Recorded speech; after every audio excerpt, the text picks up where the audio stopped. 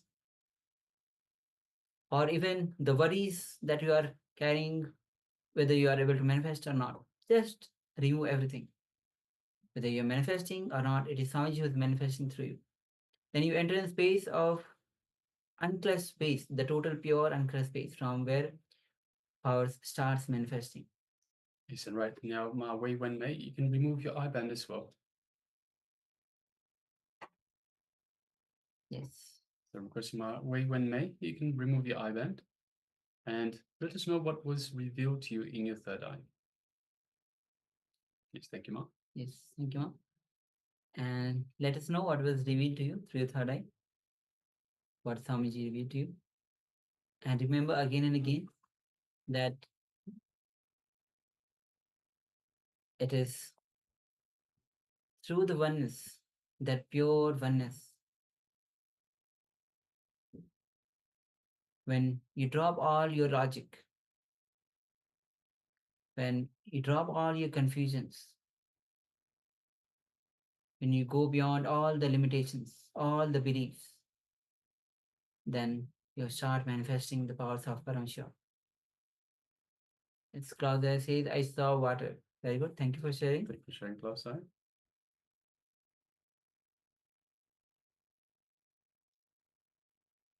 Also requesting Ma Wei Wen Mei, Ma Amrita Bandini, and Ma Nyana Priyananda. If you took part in this power manifestation, please share with us what was revealed to you. What image did we display for you for this power of the third eye vision? And also requesting all participants on YouTube as well.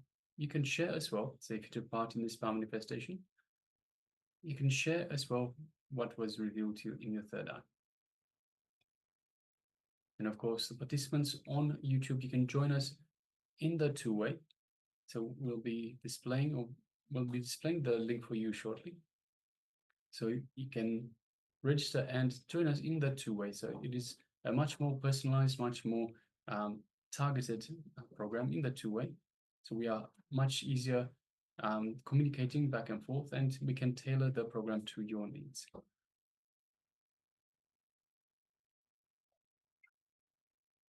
Yes, and we also welcome Jackson Iyer. Welcome, Jackson Iyer.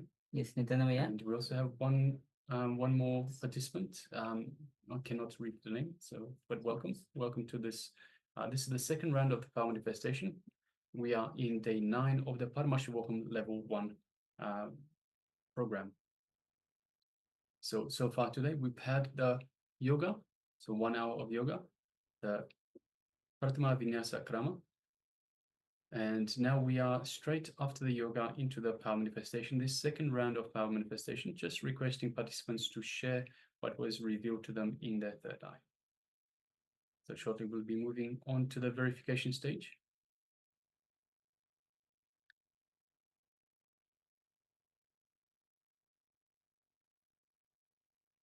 So we'll be projecting the image that we have projected before.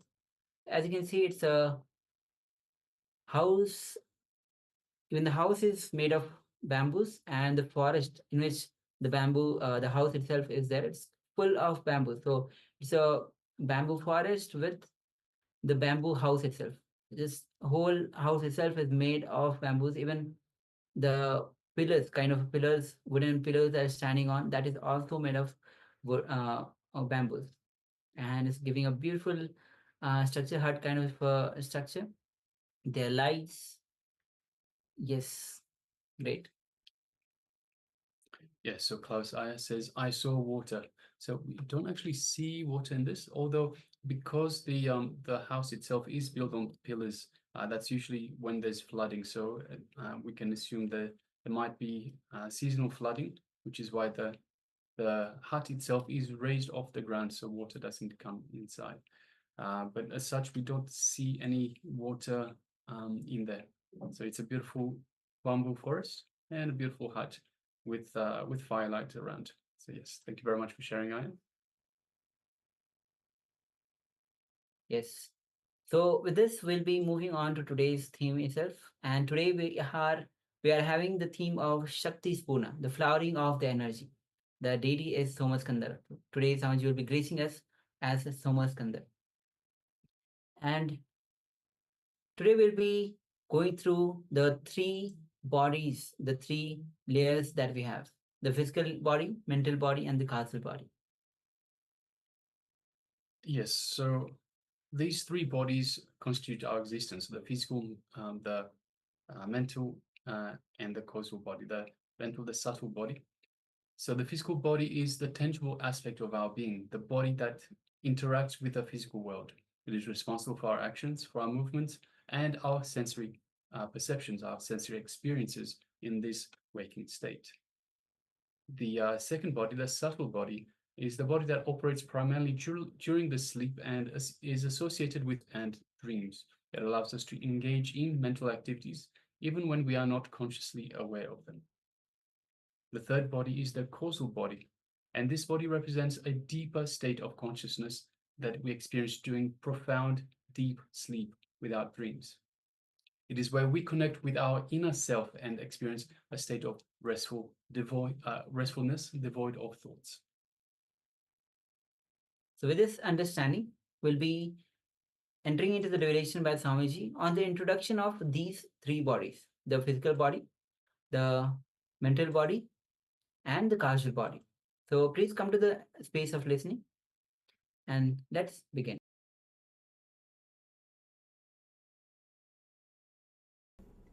Almost all the masters, they agree on one point: body is energy. Your being is energy. Your being, the energy fountain. Then where we are missing? Continuously we are hearing, you are energetic, you are energetic, you are energetic. Then where are we missing? What is happening? Why are we not feeling? And not only that, it is not that we have not experienced the energy. We have experienced till the age of 7. Till the age of 7, we have experienced the intelligence. We have felt the energy. We were alive without even thinking, without even bothering, without even worrying about anything. Full of energy, bubbling with energy. So much of life has radiated even in our being. There was a time when we were so alive, so active, so expressive, so energetic. Then how we are missing that energy? Why are we feeling so low when we are trained by the modern day society, when we are conditioned by this modern day society? Let us look a little deep into it. Where something has gone wrong, where we threw the wrong bitch out of the window. Throwing wrong bitch out of the window is a major problem. Where did we do that? We have 3 layers of body. Don't think you have only 1 layer of body, as you all think. You have 3 layers of body. First thing, the physical body which you have now, which you are handling. The second thing, mental body or subtle body, which you are using at the time of dreaming. When you dream, every night you create a new body. That is why you feel associated with that body. For example, you are sleeping in India. You dream as if you have gone to some other country. You are dreaming yourself as if you are walking in some other country. How can you travel or how can you experience something without having body? In the dream, you create a body which is made of the same stuff in which dreams are made. Now you create a body which is made of the same stuff in which the world is made, matter. That time you assume one more body which is made of the same stuff which is created in the same dream stuff, and you associate yourself with that body. That's what I call mental body. The third thing, causal body. That's the important thing. The experience which you undergo at the time of deep sleep. The energy which rejuvenates you. The body which rejuvenates you. Which again energizes you. Sleep is one of the automatic mechanisms to rejuvenate your body. Your body's own intelligence. It just takes you inside, comforts you, rejuvenates you, and sends you back again to go on work, to express. Now understand these three things: physical body, mental body, and causal body. Physical body, subtle body, causal body. These three words. The problem is, we have only physical body under our control. For example, if you are 100%, all these three body put together, you are 100%. But by nature, only 33% is under your control. Only the physical body you keep under your control. Subtle body and the causal body, both are not under your control. It's like you have 100-acre land, only 33 acres you are using. Other 33 are left. They are not under your control. You are not using them. Because of this, two problem happens. One is you are not able to use your full personality. You are not able to use all the 100-acre. Second thing, from the other 66 acres, all kinds of wild animals, all kinds of disturbances, all kinds of snakes, scorpion, everything sneaks into this 33 acre also to disturb you. Same thing, understand? You have 3 layers of body. Only the physical layer is under your control. Because of that, not only you are missing 66% of your being, your energy, and the wrong things, unnecessary interference of the 66% into the 33% creates a deep discomfort feeling to your being. Whenever these 3 bodies don't fall in ease with each other, don't feel in ease with each other, don't feel comfortable with each other, the diseasiness creates disease. Diseasiness between these 3 bodies only creates disease.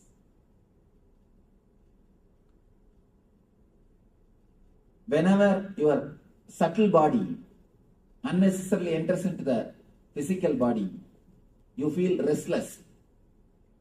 Subtle body means filled with thoughts. When it enters into the physical body, you feel restless.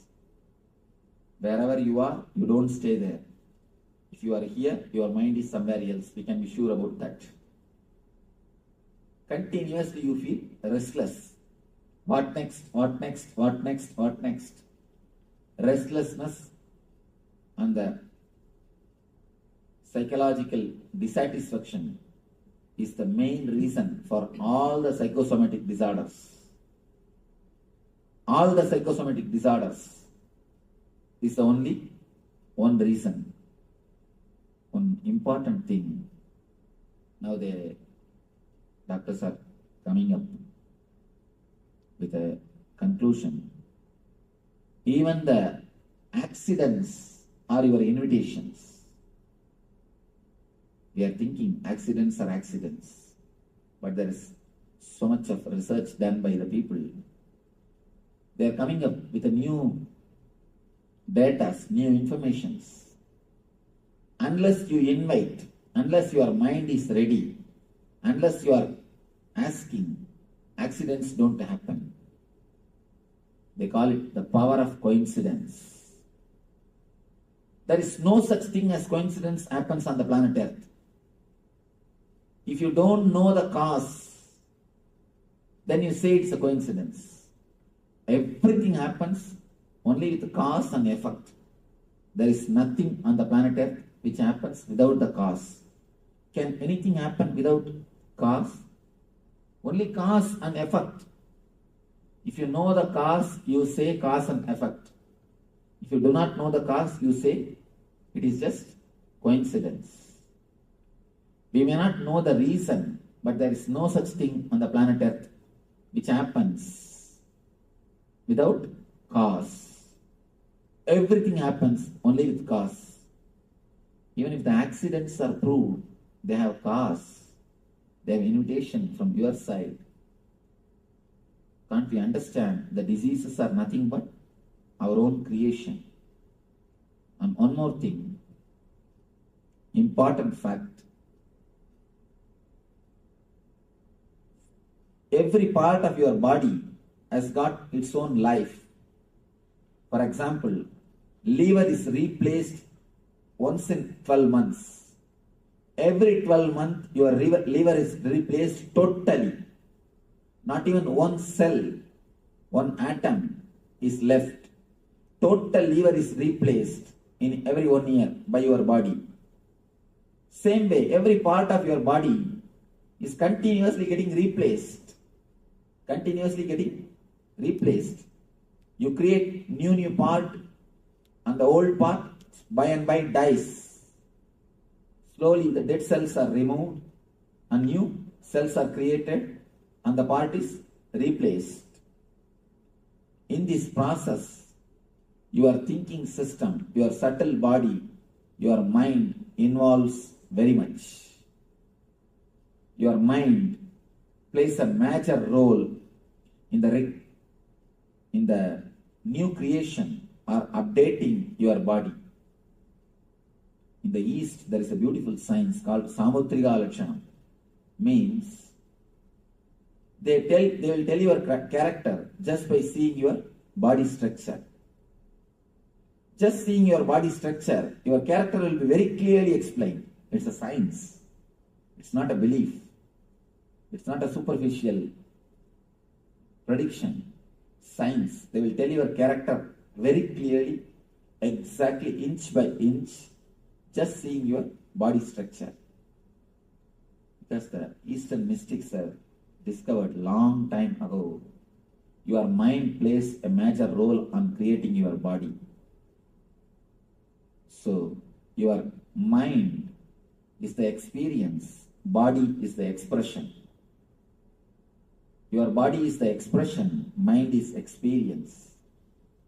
As the experience, so will be the expression.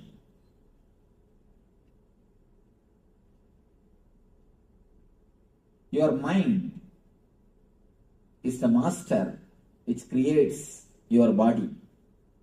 Your mind plays a major role in creating your body. It is your body which is the expression of your mind. I think after the end of every session, you will have a gap. Remember, recall and take notes. If you take notes, then I will have to wait. After every session, you will have a small gap. You can remember and take notes. Few people used to tell me, Swamiji, we forget by the time. If you will forget within half an hour, then what is the use of class? What is the need of even attending the discourse? Anyhow.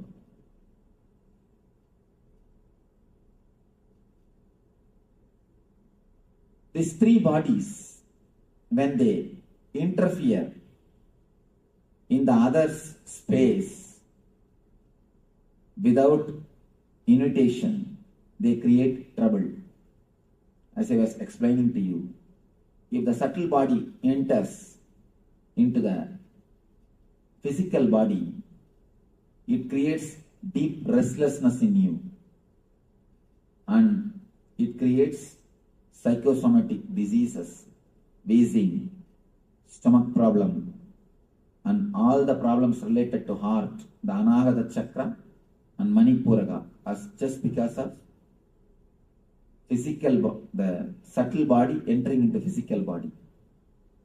Next thing, subtle body entering into causal body. That is what causes insomnia. Subtle body means filled with restlessness, thoughts. If it enters into the causal body, the deep sleep layer, that's what causes insomnia, chronic fatigue. Chronic fatigue, insomnia, sleep, not only sleeplessness, all the disorders in the sleep, they are caused by the subtle body entering into the causal body. The next thing, causal body entering into the physical body and subtle body. When causal body unnecessarily enters into the physical body, you feel a deep inertness. Inertness means you don't want to do anything. You just want to be totally silent. And you just want to be totally in the inertness. Sort of a deep physical depression. Deep physical depression. And whenever the causal body enters into the subtle body without invitation, again you feel a deep mental depression. Deep physical depression and deep mental depression. These two are caused by causal body entering into physical and subtle bodies. One important thing you need to understand. Human being is the only animal who feels tired after taking rest. We are the only animal who feel tired after taking rest. If you ask the people, why are you tired? So tired of taking rest. Whole night we would have slept, but we feel tired. No other animal on the planet Earth, no other animal feels tired early in the morning.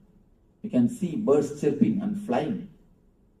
Calf, even if it has no work, just it will go around.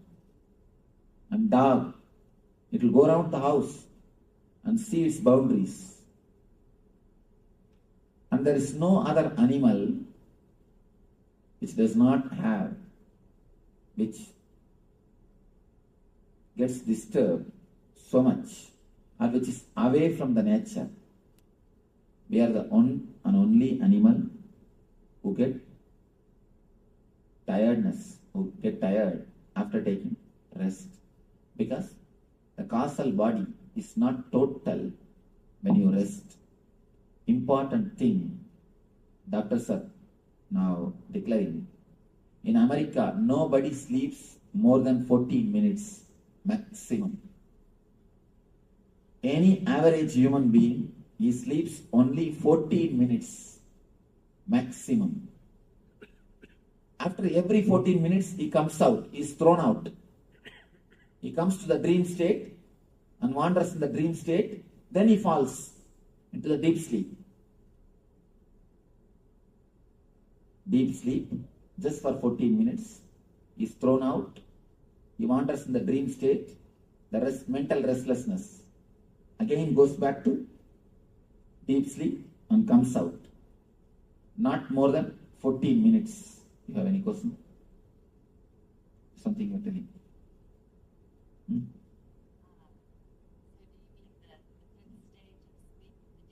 Yes. I mean, when I say sleep, I mean the total deep sleep. Dream state is not sleep. Please be very clear.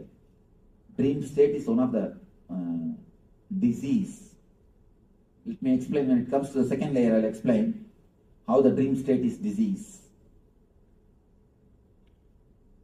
Only maximum 14 minutes the person rests average in America. And in the eastern countries, the much poor countries, especially India, they did the test. It's a 36 minutes. Look, where is 14 and where is 36? The maximum time they can have in the deep sleep state, they can be in the causal body, is 36 minutes. Only here 14 minutes. Then understand how much our inner layers are disturbed, how much the inner layers are unease with each other, disease with each other. I have seen many of our devotees, even in the night time, even when they are out of the office, when they are in the home, when they are sitting, I could see their eyes are just thinking and working. They will be sitting, but their eyes are thinking and working continuously, even in the night time. Our guys, even in the office, they don't work. Even in the office, our guys don't work. If God gives His grace, if He finds too tired of taking rest, then He may move some file here to there or there to here. That's all. Again, rest. Nothing else can be done. Anyhow, 14 minutes is the maximum time. Understand, it is 14 minutes is too bad. Of course, I'm not telling people should not work or anything, but it's almost like selling your whole being. You are selling your sleep to purchase the bed. To purchase king size bed, you are selling your sleep. To purchase a drawing, you are selling your eyes.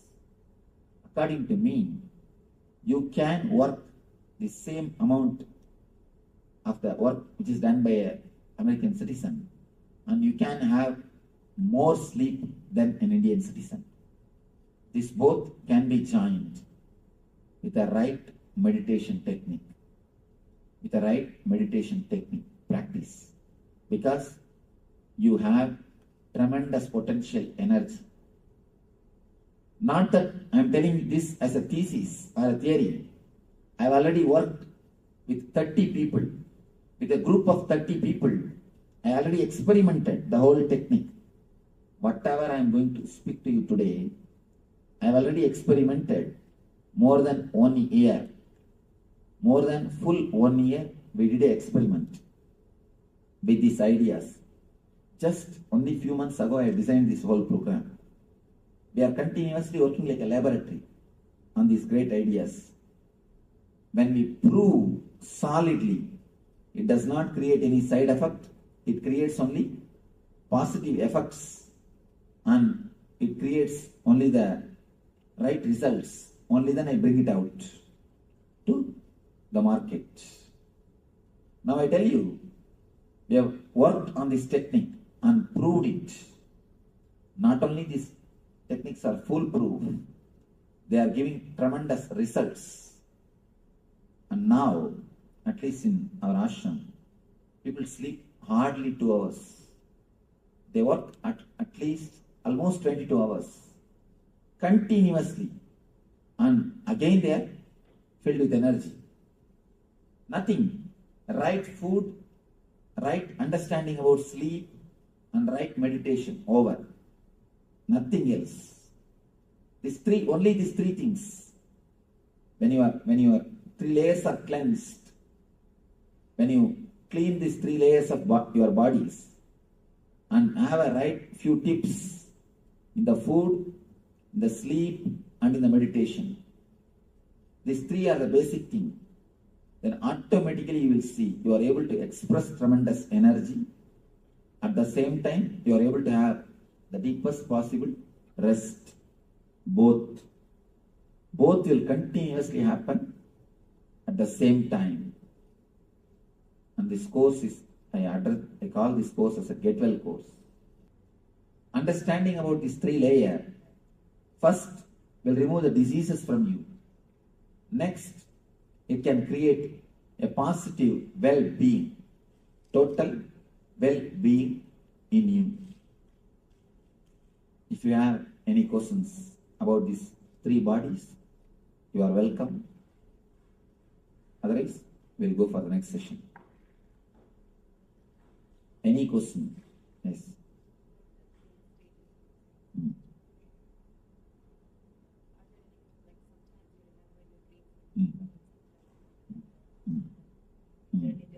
Whenever you remember your dreams in 4 color, whenever you remember your dreams in clear 4-color, please understand, clear 4-color, it is not dream, it is vision.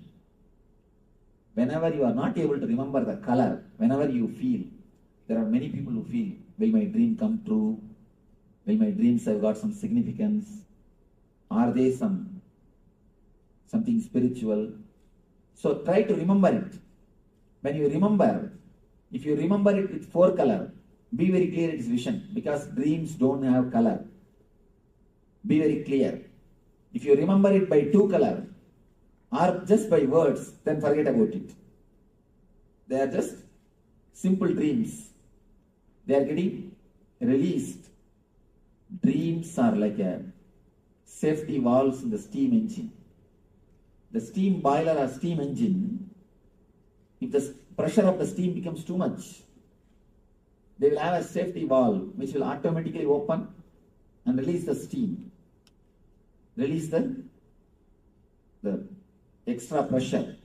Same way, if your being is filled too much with desires and fears, naturally your safety valve opens and you release it. That releasing safety valve is only the dream. Dreams are nothing but safety valves. But instead of removing the heat, instead of reducing the steam, we are always extending the time of the safety valve being open. We work in the other way. If you try to work to reduce the heat supply or the steam supply, then naturally you will see you don't need your safety valve to work too much of time. But we do not know how to reduce the steam supply to that steam boiler, how to reduce the heat. That is why too much of time the safety valve keeps itself open. Too much of time the safety valve is made to work. If the safety valve is made to work too much of time, you feel a deep tiredness. You would feel a deep lethargic feeling. And you feel too many diseases entering into your being.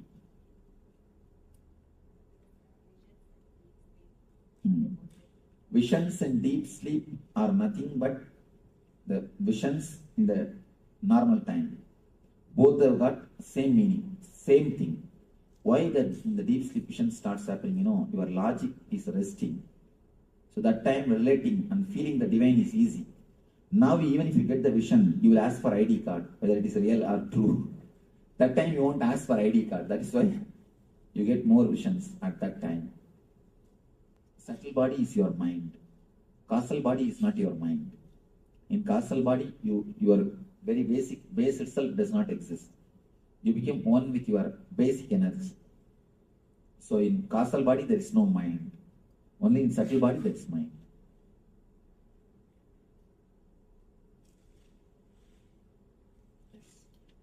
There's a saying that you slept like a log. You are out dead to the world. That is the real causal body. That is the right way to sleep. If you lie down in one pose and next day morning you are in the same pose, means you are healthy. You are healthy. Totally healthy. Kids, see the kids. They sleep like a log. And not only that, if a grown-up man, if he sleeps, you can see his eyeballs moving. But kid's eyeballs will never move. Of course, if it is moving, you are training him or training her. You are doing something and she is getting molded, he or she. When you are in deep sleep, your eyeballs will never move. What does color of dreams mean? You see color in the dreams. What does that mean? 4 colors. When you remember your dreams, if you can remember the dreams in 4 color. 4 color means as you are seeing the world now. When you remember the dreams, you can never remember them with colors.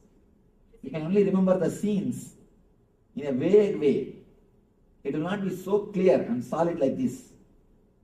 If you can remember in the 4 color, just like this, then you be sure it is not simple dream. It's something more deeper than a dream. You see the people also. People or anything with color means. That means it's real. real or some information to you.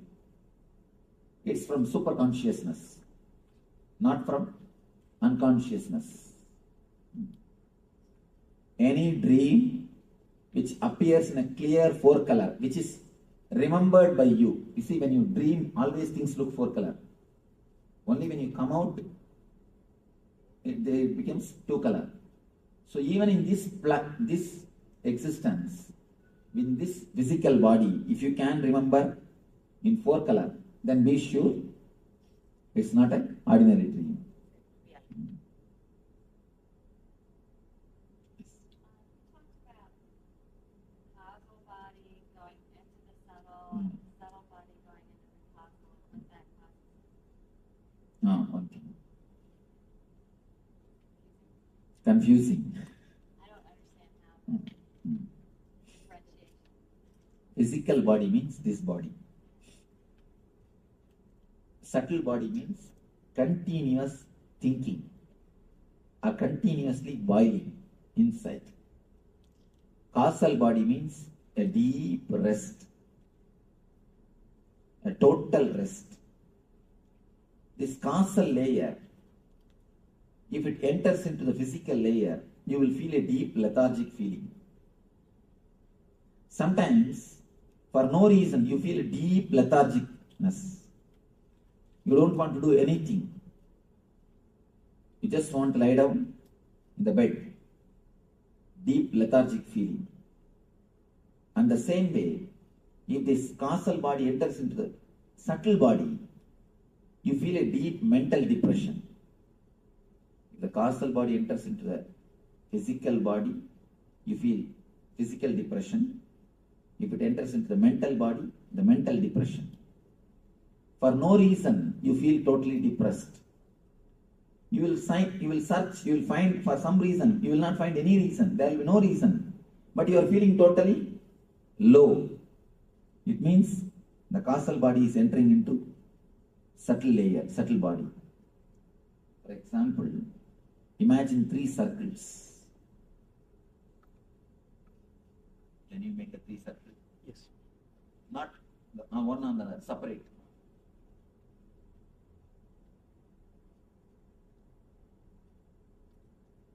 Next. Separately. Make big 3 circles.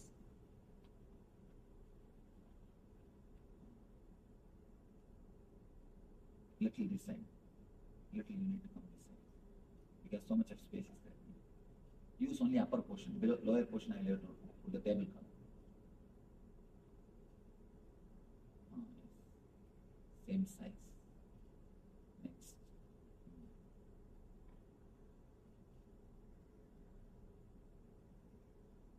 Yes, next.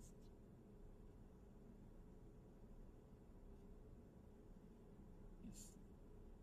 Right, we can write physical, mental, subtle.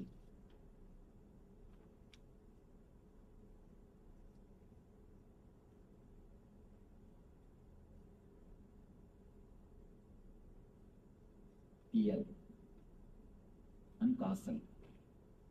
CAU, SAL. Yes.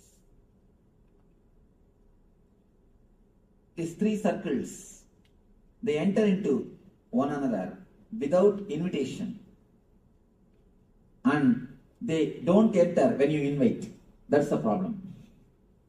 Sometimes they don't enter when you want. Many times you will be lying on the bed and rolling. You will not be able to get sleep. And many times when you are sitting and attending the discourse, you will sleep. So whether either they enter when you don't want or they enter uninvited way. That is the problem. Yes. What is the, I thought we were supposed to kind of go through life and sort of connected with that deep spiritual. How is the causal related to the deep spiritual? I thought that's where it was. That is the nearest layer to the spirit, to energy. So wouldn't you want it with you all the time? Yes, we wanted. But continuously if it enters into your being, You will not be able to do anything in the physical world. Even the spiritual energy, continuously if it is in the body, you will not be able to do all the work. You will be in the same ecstasy. You will be in that same energy. You think that continuously staying in the physical, in the spiritual layer is going to help? Continuously, if you stay in the physical, spiritual layer, you can become like me. That's okay. Do you want that? Then you are welcome. You see, there are sometimes some things, even in the spiritual layer, only the amount of energy which you can handle should be allowed to your body. Otherwise, it creates a few difficulties. Let me explain a small story. Somebody goes to Ramana Maharishi, great Rishi, and asks him, Bhagavan, please give me some spiritual powers. Bhagavan says, fool, the powers which you have, that itself you are not able to handle. You don't have a maturity to handle. This guy said, no, I don't have any power. Bhagavan says, you are working as a manager. You have little power to remove somebody from work or to appoint somebody. You have certain amount of power based on which you can give job or remove somebody, or you can do certain things. With this power itself, you are not able to manage, you are not able to be mature, you are not able to relax at ease with yourself. That is why you want meditation. You have come all the way here. This power itself you are not able to handle totally. If you are asking, if you want more power, then how will you be able to handle? Sometimes, even asking more power is going to disturb. It's going to disturb. You must have enough of intelligence to handle the power. If you have enough of intelligence to handle the power, you will do good things. See, the whole world is suffering because the power is in the guys who are not able to handle it. Why so much of suffering? So many wars. Tell me, why so many wars? The power is there, but they don't have enough of maturity to handle it. That is why we go and hurt others. And then they have to hurt us. You understand? Whenever the power comes without the maturity to handle it, without the responsibility to handle it, it simply you destroy either others or yourself.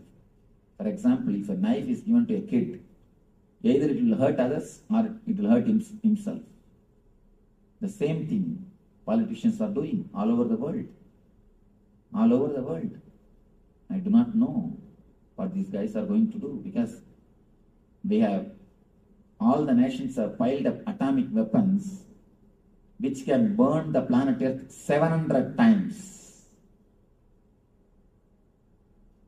3 months ago report, I do not know now. Now it may be even 750 times or 740, 760 times, I don't know. Just 3 months ago, I read a report which says we have atomic weapons piled by all the nations. We can burn the planet Earth 700 times. So they say they are predicting about the Third World War, no? When the Iraq War was going on. That was the report I was reading. They say if there is a next World War, the Fourth World War will be only with stones. Means what? The next generation. Again, the whole humanity has to start. Fourth World War can never be with weapons. It can only be with stones. Because again the tribals has to be created and the new planet Earth only has to be created. We have created the atomic weapons which can destroy 700, which can burn the planet Earth 700 times. Then imagine, so much of power without intelligence is getting accumulated. That's what I always tell people, either meditation or global suicide. Whether you meditate and become more intelligent and spread more intelligence, or we are going to commit global suicide. No other choice. Okay. Yes.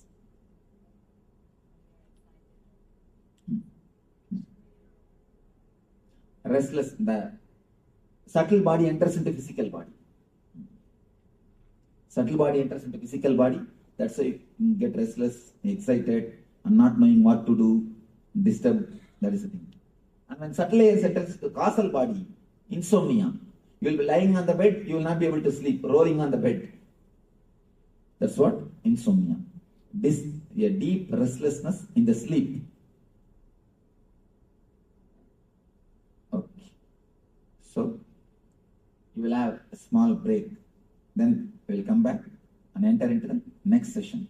Next session is a little deeper explanation about these same layers.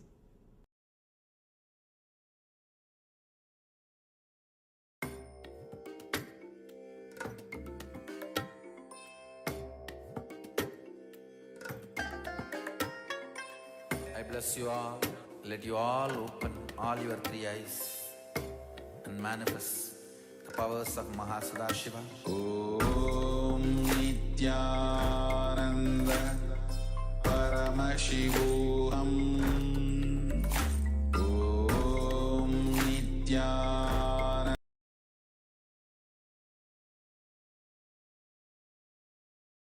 Yes, Nithyananda, all of you.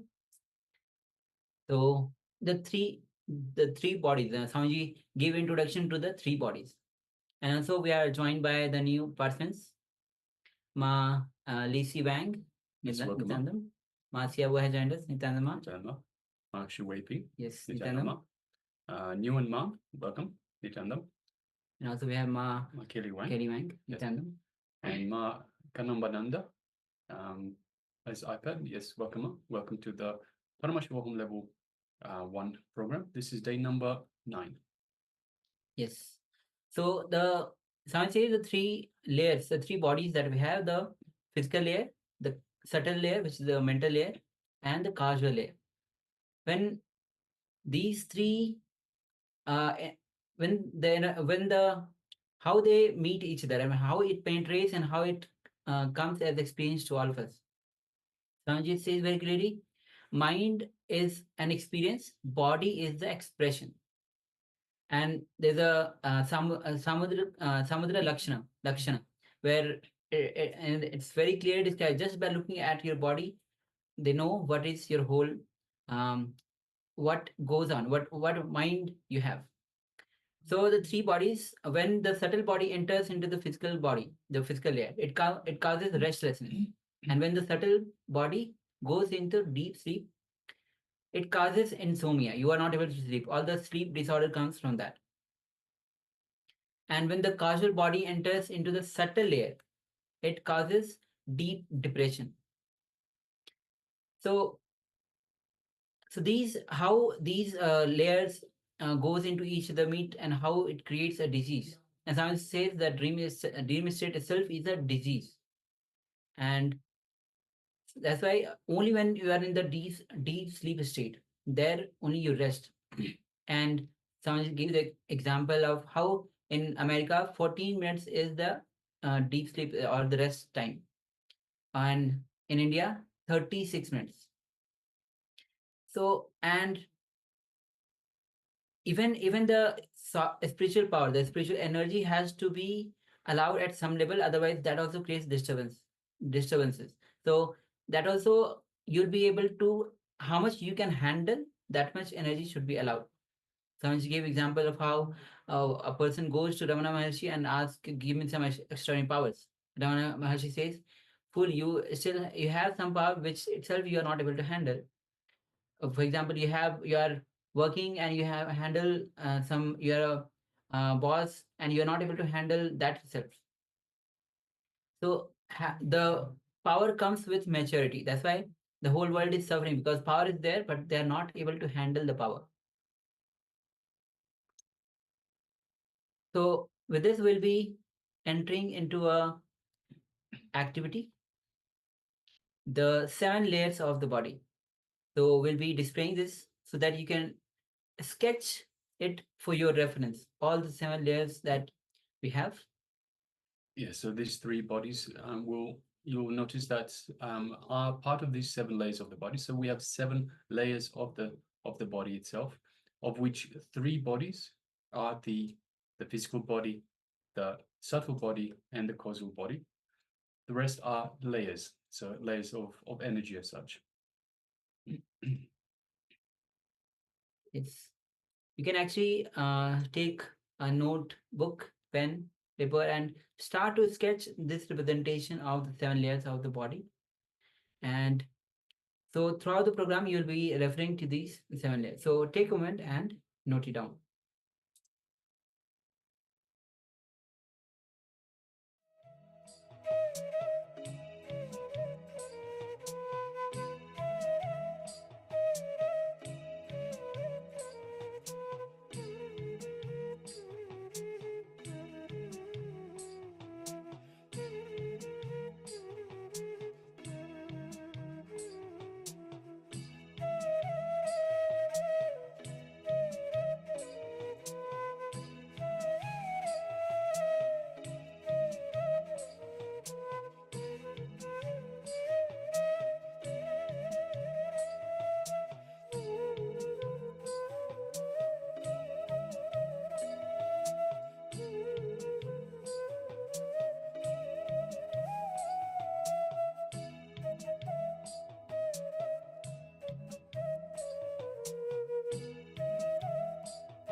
Yes. So I hope all of you have actually drawn the sketch, the 7 layers that we have, the 7 layers of the body that we have.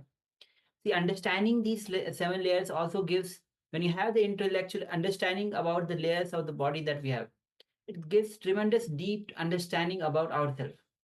So that's why it's important to understand. And as we go through the program, even the whole Paramashivoham program will be, when you go into depth, when you know what layer you are working on, how it is going to impact your body, that is a whole lot of a different experience. So with this, Yes, so for now, this was just an activity to let you know about the individual, the 3 bodies that we were talking about. So the physical body, the subtle body, and the causal body, where they sit in terms of the 7 layers. Later on in the program, as Maharaj just mentioned, we will be going through each one of the 7 layers, and we will be explaining in detail. But for now, it is just for your reference, so you know when we do talk about the 7 layers of the body, this is what we mean. This is what we're talking about. all right. So with this, we'll be moving on to the detox process.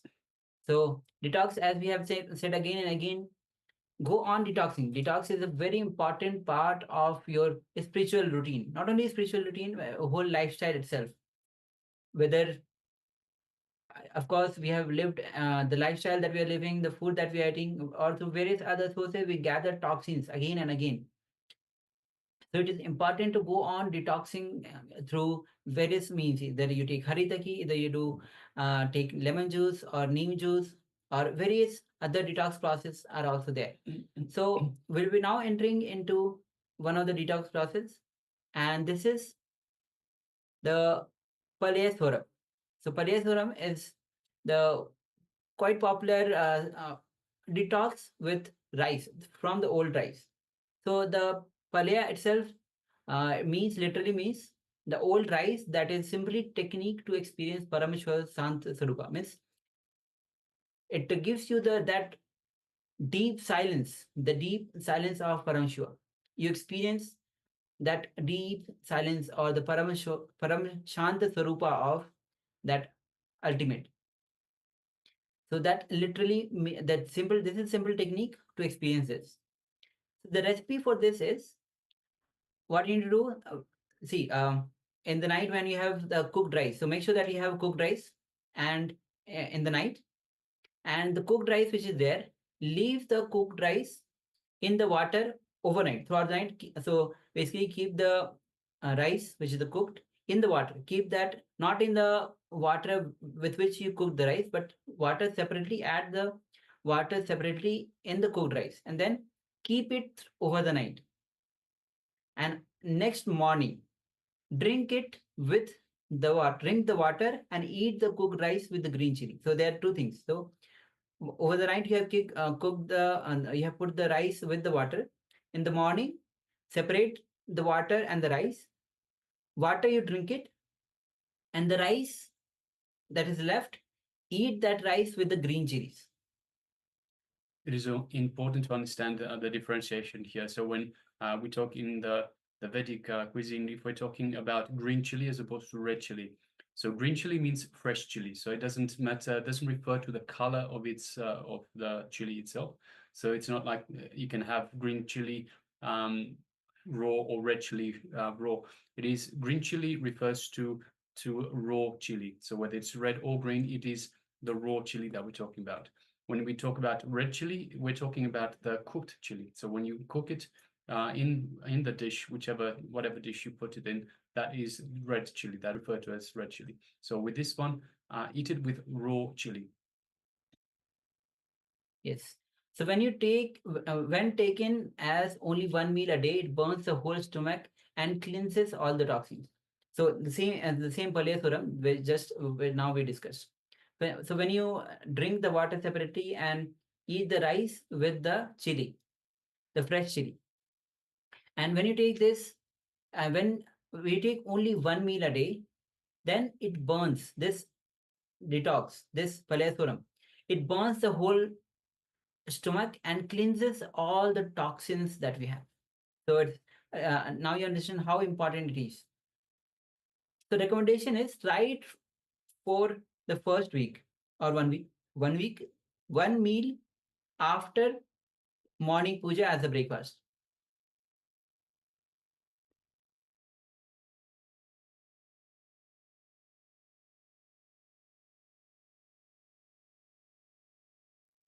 So try for this for the 1 week.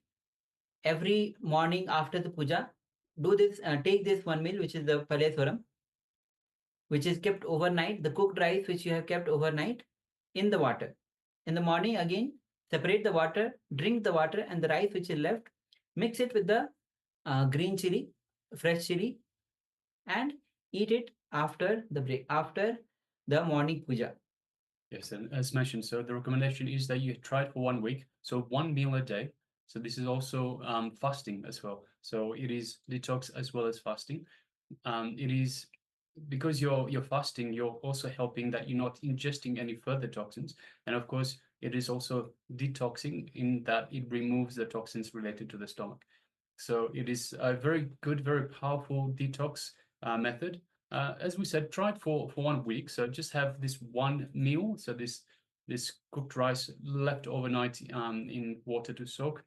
So just have this as one meal per day for 1 week. So this is the recommendation for the detox for best results with this detox with Halayasorum. Yes. So just for the reference, we'll be projecting the slide so that you can note it down for your reference and start to, if you want to note down, you can note down, and you can do this whenever you want to have for as recommended. It's like 1 week. For 1 week, you can try this. Yes. So this is being projected. Take a moment and pen down the recipe.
Yes, Nithyananda, all of you. I hope all of you have actually penned down the recipe for the Palyasvaram. It's one of the powerful detox process that is available. All right. So with this, we'll be moving on to the next, which is going to be on the meditation. Just before we move into the meditation, we'd just like to welcome Ma Ganalopananda. Yes, welcome, Ma. Yes, Nithyananda. Welcome to the Paramashivoham Level-1 program. This is day 9. And yes, we're just about to move into a meditation. Yes. So let's enter into this meditation to recognize your beauty. So most time we are looking for some idols, some outer world ideals for us, thinking that somebody is more beautiful so that we can become like that. This comes from the feeling that we are not onto ourselves. But the reality is we are onto ourselves. We are unique and we are beautiful. The moment we start seeing any idol from outside as more beautiful, we already lower ourselves thinking that we are not onto ourselves and we have to become something. And that's how we go on running behind so many things. So we'll be entering into a meditation technique onto recognizing your beauty. So let's come to the space of listening. Let's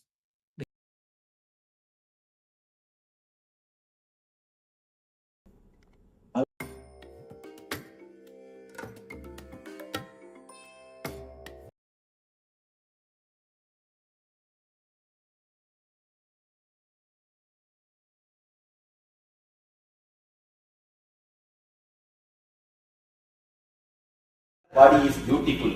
You will continue to struggle, even after death.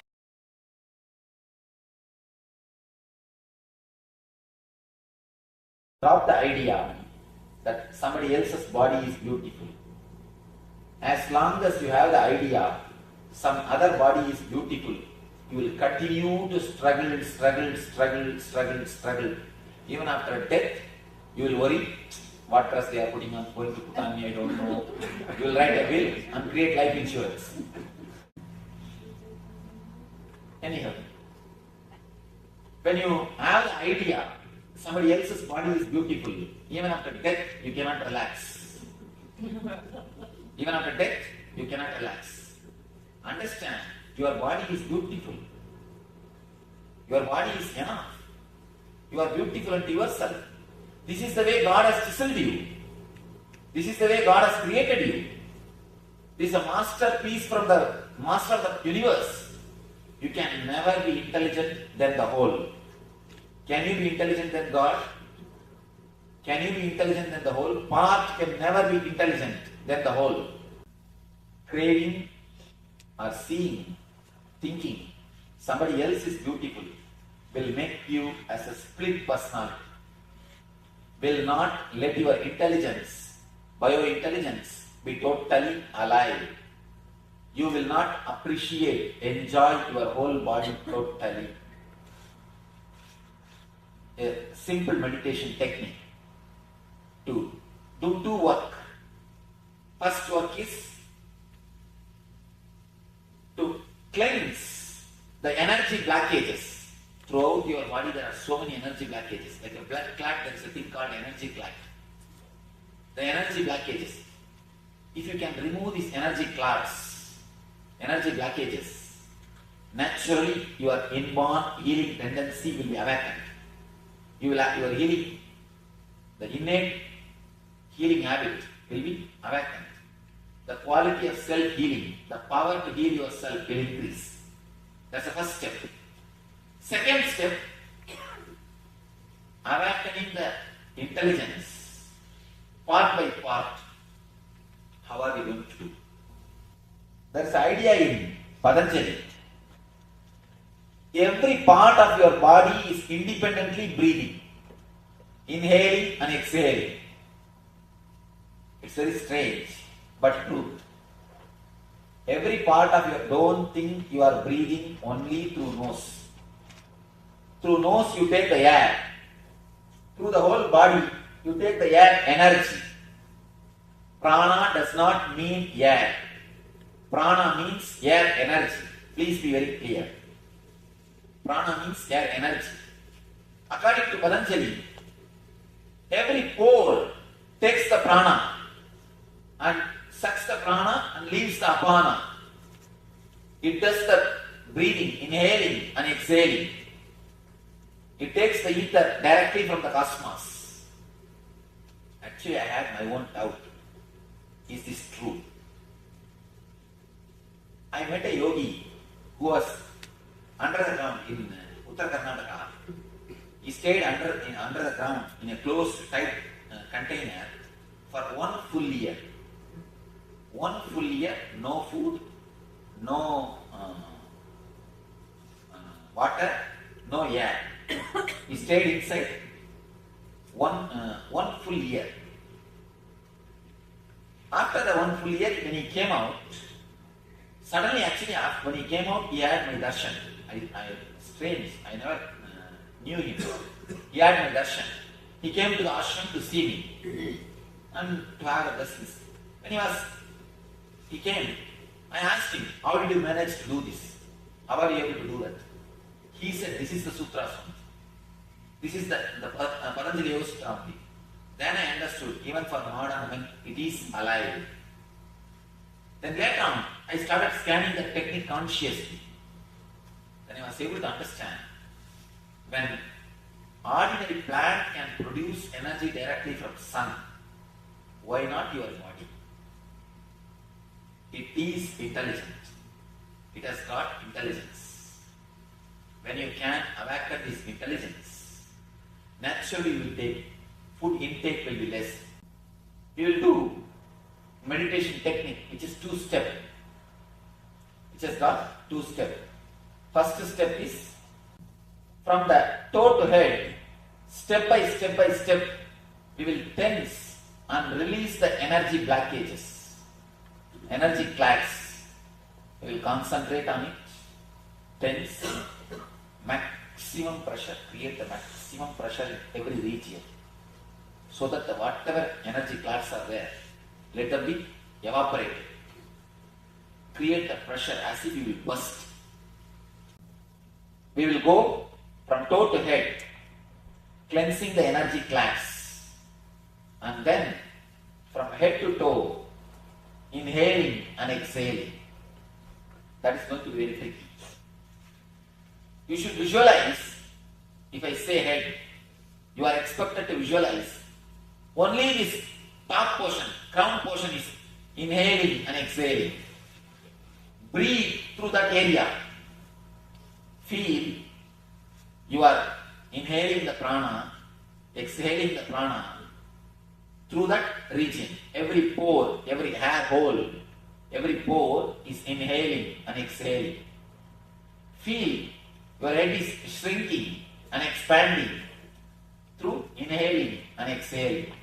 Visualize it step by step. Then eyes. Visualize you are inhaling the prana, exhaling the apana through eyes. Then ears. Step by step. Continuously visualize. Continuously visualize. Continuously inhale and exhale. Continuously, step by step, finish the whole body. Don't stop at any portion, at any time. Whether you are going from here to tensing or coming from there to here relaxing. Don't stop. One more thing. After the leg, if I come to knee, remember only the knee. Forget about the leg. Don't bother about it. Don't think you should relax it. Don't think you should tighten it. Forget about it. Remember only the portion which I am guiding you. Step by step will go up and come down. Any doubt in the instruction? I can start. I'll guide you step by step. Please tie the ribbon. Anybody diabetic? You can go and eat if you want something. Start breathing as slowly and as Inhale and exhale as slowly as possible, as deeply as possible. Let your hands be relaxed in the side.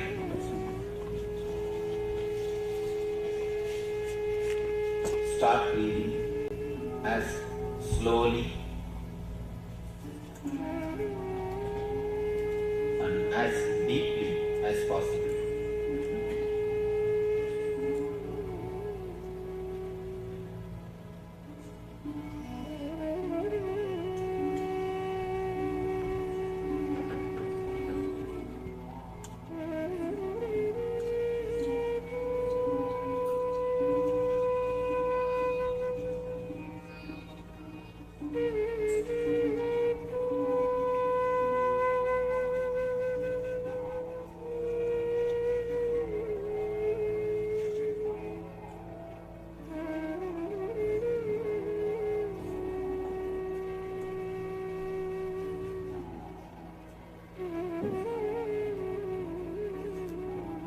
If you are heart problem, if you are a heart patient or expectant mother, only then. Otherwise, put your whole effort and do it.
From the toe to head, step by step, we will tense and release the energy blockages, energy clasps.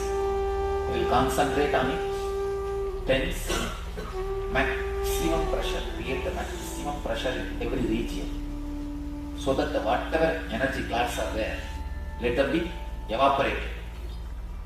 Create the pressure as if you will burst.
From the toe to head, step by step, we will tense and release the energy blockages, energy class.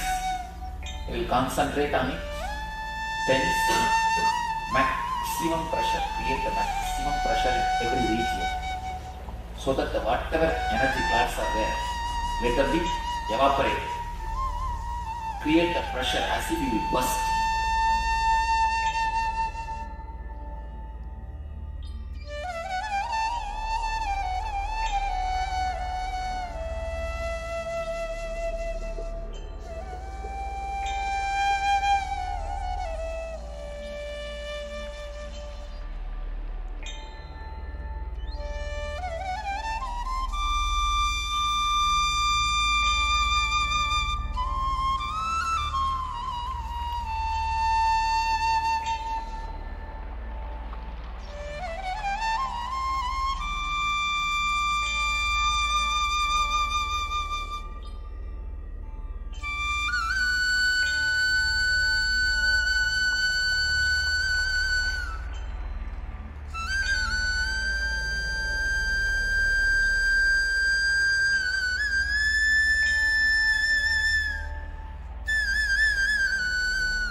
From the toe to head, step by step, we will tense and release the energy blockages, energy clouds. We will concentrate on it. Tense, maximum pressure, create the maximum pressure in every region. So that whatever energy clouds are there, let them be evaporated. Create the pressure as if you will burst.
From the toe to head, step by step, we will tense and release the energy blockages, energy clouds. We will concentrate on it. Tense, maximum pressure, create the maximum pressure in every region. So that whatever energy clouds are there, let them be evaporated. Create the pressure as if you will burst.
from the toe to head, step by step, we will tense and release the energy blockages, energy clags.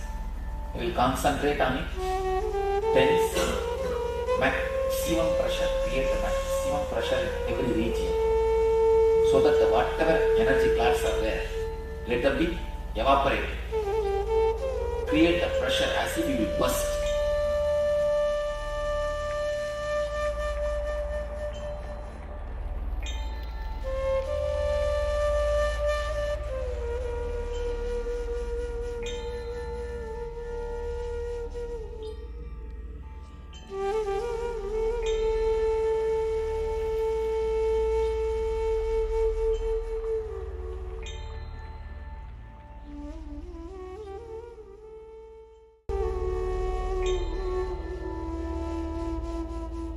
Visualize it, step by step, then eyes.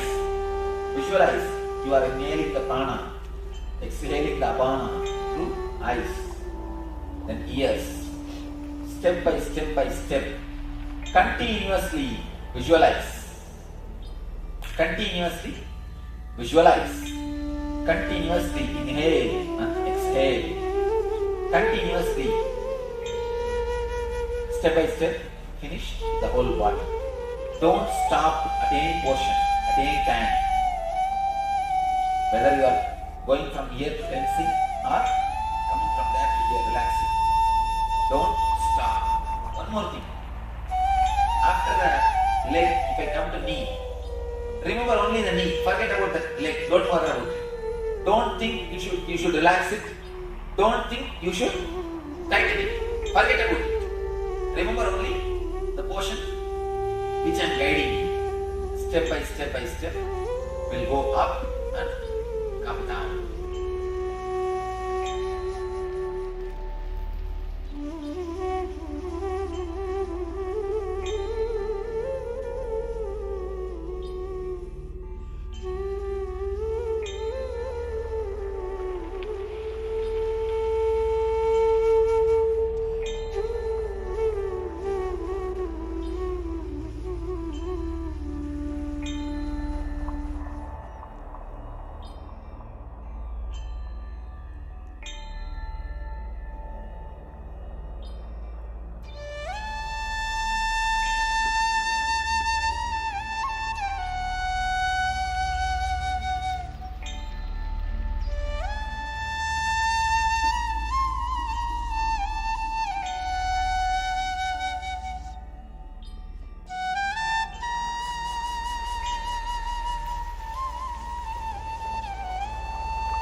Visualize it.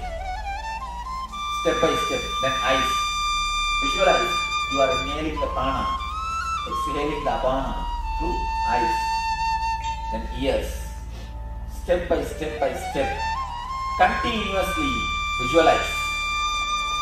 Continuously visualize. Continuously inhale and exhale. Continuously, step by step, finish the whole body. Don't stop at any portion, at any time. Whether you are going from here to tensing or coming from there to here relaxing. Don't stop. One more thing. After the leg, if I come to knee, remember only the knee. Forget about the leg. Don't bother about it. Don't think you should relax it. Don't think you should tighten it. Forget about it. Remember only the portion which I am guiding you. Step by step, will go up and come down.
Visualize it. Step by step. Then eyes. Visualize. You are inhaling the prana, exhaling the apana through eyes. Then ears. Step by step by step. Continuously visualize. Continuously visualize. Continuously inhale and exhale. Continuously. Step by step, finish the whole body. Don't stop at any portion, at any time. Whether you are going from here to tensing or coming from there to here relaxing. Don't stop. One more thing. After the leg, if I come to knee, remember only the knee. Forget about the leg. Don't bother about it. Don't think you should relax it. Don't think you should tighten it. Forget about it. Remember only the portion which I am guiding you. Step by step by step will go up and come down.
Visualize it. Step by step. Then eyes. Visualize. You are inhaling the prana, exhaling the apana through eyes. Then ears. Step by step by step. Continuously visualize. Continuously visualize. Continuously inhale and exhale. Continuously. Step by step, finish the whole body. Don't stop at any portion, at any time. Whether you are going from here to tensing or coming from there to here relaxing. Don't stop. One more thing. After the leg, if I come to knee, remember only the knee. Forget about the leg. Don't bother about it. Don't think you should relax it. Don't think you should tighten it. Forget about it. Remember only the portion which I am guiding you. Step by step by step will go up and come down.